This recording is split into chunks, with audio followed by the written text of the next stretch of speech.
দিব্য সেই প্রসঙ্গ শ্রী গৌরহরি শ্রবণ করাচ্ছে। কিভাবে এই হয়েছিল? এই মাধবেন্দ্রপুরী কি ছিল? মহাপ্রভুর শ্রী গুরুদেব হলেন ঈশ্বরপুরী দীক্ষা, আর ঈশ্বরপুরীর গুরুদেব হলেন শ্রী মাধবেন্দ্রপুরী। শ্রী মাধবেন্দ্রপুরী এক সময়ের কথা, তিনি ব্রজধামে গিয়ে উপস্থিত হয়েছিলেন, শ্রীধাম বৃন্দাবন। আর বৃন্দাবনে কোথায়? বৃন্দাবনে গিয়ে উপস্থিত হয়েছিলেন গিরিরাজ তটে।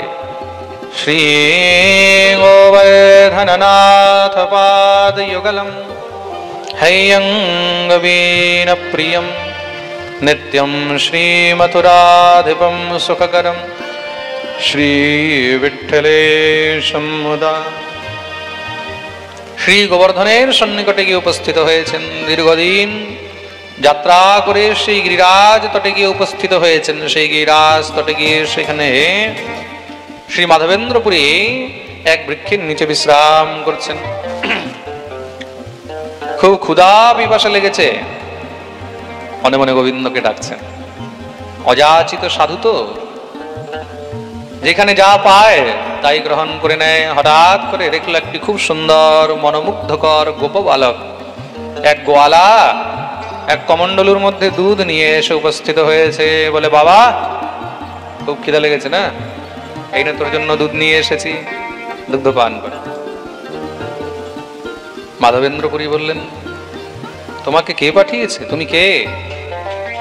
তুমি কি করে জানলে আমার খিদা লেগেছে? বলে, আমি এই গ্রামেরই গোয়ালা। আমার মা আমাকে বলল এক বাবাজি এসেছে, এক সাধু এসেছে, তার খুব ক্ষুধা লেগেছে, যা তাকে এই দুগ্ধ দিয়ে আয়। তাই আমি তোর জন্য এই দুগ্ধ নিয়ে এসেছি, নে তুই দুগ্ধ পান কর। বাবা বললো, এই পাত্র তো নিয়ে যাও। সেই গোপ বালক বলছে, আমি এই পাত্র পরে এসে নিয়ে যাব।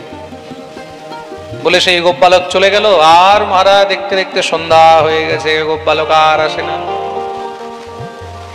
রাত্রি হলো, বাবা সেখানেই বিশ্রাম করছেন, মনে মনে শুধু সেই গোপ বালকের কথা চিন্তা করছেন। কে ছিল, কোথা থেকে আসলো, চিন্তন করতে করতে ঘুম লেগে গেছে। যখনই মহারাজ ঘুম লেগে গেছে, সঙ্গে সঙ্গে এবার স্বপ্ন দেখছেন। স্বপ্নের মধ্যে কি দেখছেন? সেই গোপ বালক, সেই গোয়ালা এসে উপস্থিত হয়েছে। বলে, বাবা চল আমার সঙ্গে। কোথায়? বলে, এই গিরিরাজের ভিতরে, এই গিরিরাজের তটে আমি পড়ে রয়েছি মাটির ভিতরে, আমাকে এখান থেকে বের কর, আমি খুব কষ্ট পাচ্ছি। শীত গ্রীষ্ম বর্ষার মধ্যে আমি এখানে কষ্ট পাই, আমাকে এখান থেকে উদ্ধার কর, আর আমাকে মুক্ত করে আমার সেবা কর।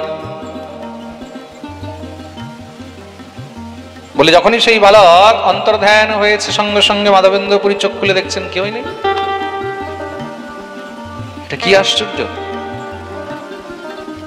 সমস্ত সব গ্রামবাসীদেরকে তিনি ডাকলেন, সব গ্রামবাসীদেরকে একত্র করে তিনি সেই স্থানে গেলেন। সেই স্থানে গিয়ে উপস্থিত হয়েছেন। সেখানে একটি গাভী নিত্য নিজের দুগ্ধ দিয়ে যেত। এক গাভী গোপালের জন্য নিত্য দুগ্ধ দিয়ে যেত। ঠাকুরের খিদা লাগছে, তা কি খাবে? তা সেই গাভী ওইখানে নিত্য এসে নিজেই দুগ্ধ দিয়ে যেত। সেই চিহ্ন দেখে সঙ্গে সঙ্গে শ্রী মাধবেন্দ্রপুরী সমস্ত সব গ্রামবাসীদেরকে বললেন, এখানে খোদাই করো। যখনই মহারাজ সেখানে খোদাই আরম্ভ করেছে, নিচের থেকে শ্রী গোপালের বিগ্রহ বেরিয়েছে। তার নামই হলো শ্রীনাথ। বলিয়ে শ্রীনাথ জি মহারাজ কি। ইনি হলেন দ্বাদশ গোপালের মধ্যে একটি গোপাল। এই গোপাল বিগ্রহ স্বয়ং ভগবান শ্রীকৃষ্ণের প্রপৌত্র বজ্রনাভ তৈরি করে গেছিলেন। বজ্রনাভ যে দ্বাদশ গোপাল তৈরি করে গেছেন, তার মধ্যে এটা হলো একটি গোপাল। বজ্রনাভ চার দেব, দ্বাদশ গোপাল চার মহাদেব তৈরি করে গেছিলেন।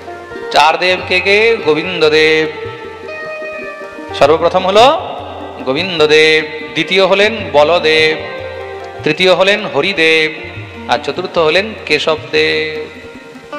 ব্রজে গেলে এইগুলো দর্শন অবশ্যই করা উচিত। এগুলো ভগবানের প্রপৌত্র বজ্রনাভ তৈরি করে গেছেন। ভগবানের পুত্র হলেন প্রদ্যুম্ন, প্রদ্যুম্নের পুত্র হলেন অনিরুদ্ধ, আর অনিরুদ্ধের পুত্র হলেন বজ্রনাভ। যদুবংশের যখন সংহার হলো, যদুবংশ সংহারের পরে কয়েকজন যদুবংশী বেঁচে ছিলেন, তার মধ্যে একজন ছিলেন বজ্রনাভ। লেখা রয়েছে না, চতুঃ পঞ্চ অবশেষতম, 4-5 জন শেষ ছিলেন। বজ্রনাভ তখন অনেক ছোট ছিলেন, সেই বজ্রনাভকে অর্জুন নিজের সঙ্গে হস্তিনাপুরে নিয়ে গেছিলেন। আর পরবর্তীকালে রাজা পরীক্ষিত এই বজ্রনাভকে ব্রজে এনে রাজ্যে অভিষিক্ত করেছিলেন, ব্রজের রাজা বানিয়েছিলেন। বলিয়ে বজ্রনাভজি মহারাজ কি। তা সেই বজ্রনাভ এই বিগ্রহগুলো তৈরি করিয়ে গেছিলেন। তা বৃন্দাবনে গেলে এই বিগ্রহগুলো অবশ্যই দর্শন করিবে। কেশবদেব কোথায় আছেন? কেশবদেব আছেন মথুরায়, কৃষ্ণ জন্মভূমির পিছনে। আপনারা মথুরা গেছেন অনেকে, তো মথুরায় কৃষ্ণ জন্মভূমি রয়েছে, কংসের কারাগার। কে কে দর্শন করেছে? হাত উপরে করো তো দেখি। বাস, বেশি থেকে বেশি হয়তো 100 জন হবে। अरे भैया डेबरा वालों, कभी कभी बाहर भी निकला करो, একটু ডেবরার বাইরেও বেরো, একটু গিয়ে দর্শন দর্শন করো, প্রেম সে বলো রাধে রাধে। মাঝে মধ্যে যাওয়া উচিত। কৃষ্ণ জন্মভূমির কাছে রইলেন কেশবদেব। বন্ধ করে দাও সুইচটা। আর গোবর্ধনে হলেন হরিদেব। গোবর্ধনে কে? হরিদেব। মানসী গঙ্গার তটে শ্রী হরিদেব রয়েছেন। বলিয়ে হরিদেব ভগবান কি। করোতি ধৃত নগেন্দ্রায় গোপানাম রক্ষকায়তে সপ্তাব্দ রূপিণে তুভ্যম শ্রী হরিদেবায়তে নমঃ। গোবর্ধনে গেলে গিরিরাজ তটে মানসী গঙ্গার কাছে চক্লেশ্বর মহাদেব রয়েছেন আর হরিদেব রয়েছেন, সেখানে হরিদেব অবশ্য দর্শন করেন। দেখুন, আর তৃতীয় হলেন গোবিন্দদেব। গোবিন্দদেব তো এখন বৃন্দাবন থেকে পালিয়ে গেছেন কোথায়? রাজস্থানে, জয়পুরে আছেন। আর চতুর্থ হলেন বলদেব। বলদেব রয়েছেন গোকুলের কাছে, মহাবনের কাছে বলদেব রয়েছেন। তো বৃন্দাবনের মধ্যে গোবিন্দদেব জয়পুরে, আর বাকি 3 জন এখানে রয়েছেন, কেশবদেব, হরিদেব আর বলদেব। এই প্রকার আমাদের বৃন্দাবনের মধ্যে 4 মহাদেব প্রসিদ্ধ। কে কে? প্রথম হলেন মথুরায় ভূতেশ্বর। মথুরায় কে? জোরে বলো। ভূতেশ্বর। কাম্যবনে কামেশ্বর। আর গোবর্ধনে হলেন চক্লেশ্বর। বৃন্দাবনে হলেন গোপেশ্বর। আমাদের মথুরায় কার যদি মৃত্যু হয় না, সে নরকে যায় না। খুব মন দিয়ে শুনবে কিন্তু। মথুরায় আদি পুরাণে বর্ণন রয়েছে, মথুরায় যদি কার মৃত্যু হয় সে নরকে যায় না। তার জন্য জীবনে জন্ম যেখানেই হোক মৃত্যুর কামনা শুধু মথুরায় করবে, মানে বৃন্দাবনে করবে। প্রেম সে বলো রাধে রাধে। বৃন্দাবনে যার মৃত্যু হয় সে কখনো নরকে যায় না, কেন যমরাজের সামর্থ্য নেই যে কোনো বৃন্দাবনবাসীকে গিয়ে স্পর্শ করবে। বলছে তাহলে যারা অপরাধ করছে, বৃন্দাবনে পাপ করছে, অকাল মৃত্যু মরছে, অপমৃত্যু মরছে, তাহলে তাদের কি হবে? বলে তাদের মালিক হলেন ভূতেশ্বর। তাদের মালিক কাকে বানানো হয়েছে? ভূতেশ্বরকে। ভোলেনাথ ভূতেশ্বর তাদের মালিক। বলিয়ে ভূতেশ্বর মহাদেব কি।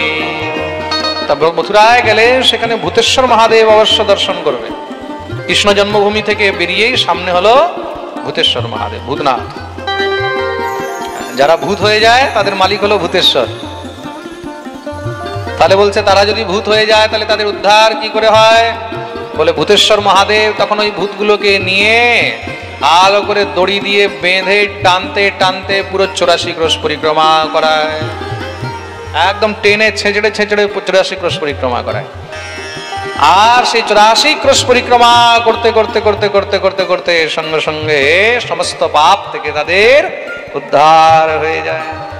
বলিয়ে ভক্তবৎসল ভগবান কি। তার জন্য জীবনে তুমি কোনো তীর্থ করতে পারো চাহে না পারো, জীবনে যদি কোনো তীর্থে যাওয়ার সাধ্য না হয়, তাহলে একবার 84 কোষ পরিক্রমা অবশ্যই করা উচিত। জীবনে যদি পারো তাহলে বারবার 84 কোষ পরিক্রমা করবে, বারবার না পারলে একবার হলেও অবশ্যই করিবে। 84 কোষ পরিক্রমা যে করে তাকে 84 লক্ষ যোনি আর ভোগ করতে হয় না। তার জন্য জীবনে একটি সংকল্প অবশ্যই রাখবে, যেন একবার 84 কোষ পরিক্রমা অবশ্যই করিতে পারে। প্রেম সে বলো রাধে। আগে আমাদেরও 84 কোষ পরিক্রমা হতো প্রত্যেক বছর। যখন থেকে করোনা আরম্ভ হয়েছে তখন থেকে 84 কোষ পরিক্রমা বন্ধ করে দেওয়া হয়েছে। কিন্তু ইচ্ছা আছে আগামী বছর 84 কোষ পরিক্রমা আমাদের বেরোবে, আর 100% বেরোবে। যদি পরিবেশ ঠিক থাকে, প্রাকৃতিক কোনো দুর্যোগ না হয় করোনার মতন। এই বছর তো আমাদের 108 ভাগবত রয়েছে, বিশাল বড় একটা অনুষ্ঠান দায়িত্ব রয়েছে 2023 এই বছরে। এই বছর আমরা এই 108 অষ্টোত্তর শত ভাগবত এটাকে সম্পূর্ণভাবে যেন আনন্দের সঙ্গে করে বেরোতে পারি। তারপরে আগামী বছর 2024-এ 84 কোষের বিষয়ে আমরা নামব। 2024-এ 84 কোষ পরিক্রমা হবে। বলি বৃন্দাবন ধাম কি। এখন থেকেই আমি বলে দিচ্ছি, 84 কোষ পরিক্রমায় যারা আসবেন 2024-এ 84 কোষ পরিক্রমা করা হবে। আর যখন তিথি নির্ধারণ হবে, ডেট যখন ফাইনাল হবে, তখন কোনো না কোনো পাঠের মাধ্যমে আমি বলতেই থাকবো। তখন তারা 84 কোষের জন্য নিজের নাম লিখিয়ে নিতে পারবেন। কিন্তু নেক্সট ইয়ার আগামী বছর 84 কোষ পরিক্রমা হবে।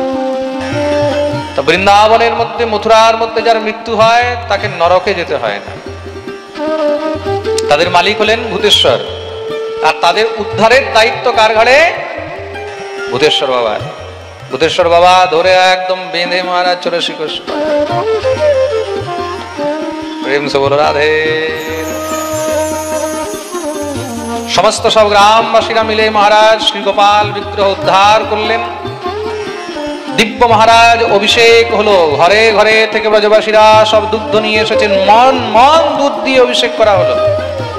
আর যেই জায়গায় মহারাজ সেই গিরিরাজ স্বরূপ শ্রীনাথ ভগবান গোপালকে বের করা হয়েছিল, সেই গোপাল যে জায়গায় প্রকট হলেন সেই জায়গার নাম হলো জ্যোতিপুরা। জায়গার নাম কি? জ্যোতিপুরা। পরে তার নাম রাখা হলো জ্যোতিপুরা। জ্যোতি মানে সন্ন্যাসী। সেই সন্ন্যাসী এসে সেই জায়গায় গোপাল প্রাদুর্ভাব করিয়েছিলেন, তা জ্যোতির নামে সেই জায়গার নাম হলো জ্যোতিপুরা।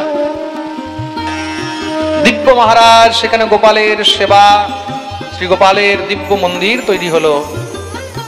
বড় বড় দাতা, শেঠ, সাহুকার তারা সবাই মিলে সুন্দর মন্দির নির্মাণ করানো হলো।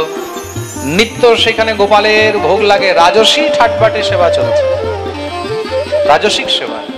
ভগবানের সেবা ভক্তের সামর্থ্য অনুসারে হয়। যেই ভক্তের যেমন সামর্থ্য, সে নিজের সামর্থ্য অনুসারে তেমন সেবা করিয়া